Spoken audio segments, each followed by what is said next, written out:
xa Sầm Sơn là bãi biển với khúc ca muộn phiền là láng giềng Hoàng Hóa. Dân Thanh Hóa ăn rau má chuyên đi phá đường tàu, nào ai hiểu được đâu khi sự đời không thấu. Cứ nhắc đến buồn giàu, ôi quê hương tôi yêu dấu.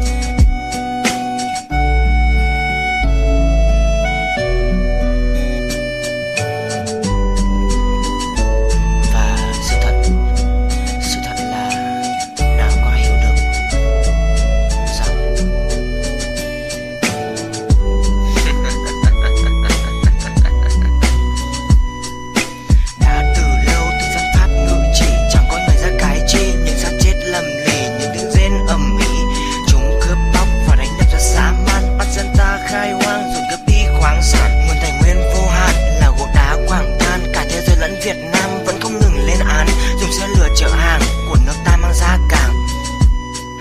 Anh em Hoàng Hóa tổ chức phá đường dây, cặn bèn lũ thực dân này mang tài nguyên ta về nước. Nhưng nào thể lường trước, bọn quan pháp nó điều tra, lòng yêu nước mặn mà, nhưng quân dân ta nói thẳng: thưa dân chúng con khổ quá mà chẳng có cái gì ăn, một kiếp sống cơ hàn nên đi ăn rau má.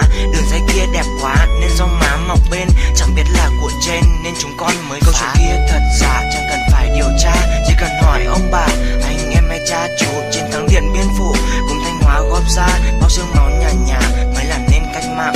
Lòng yêu nước thượng hạng ngậm ngùi ngàn khúc ca, ôi Thanh Hóa quê nhà lịch sử ta bi tráng với quyên thân vì đảng. Tuy nào có tiếng vang nhưng yêu nước nồng nàn và khúc ca trung hậu.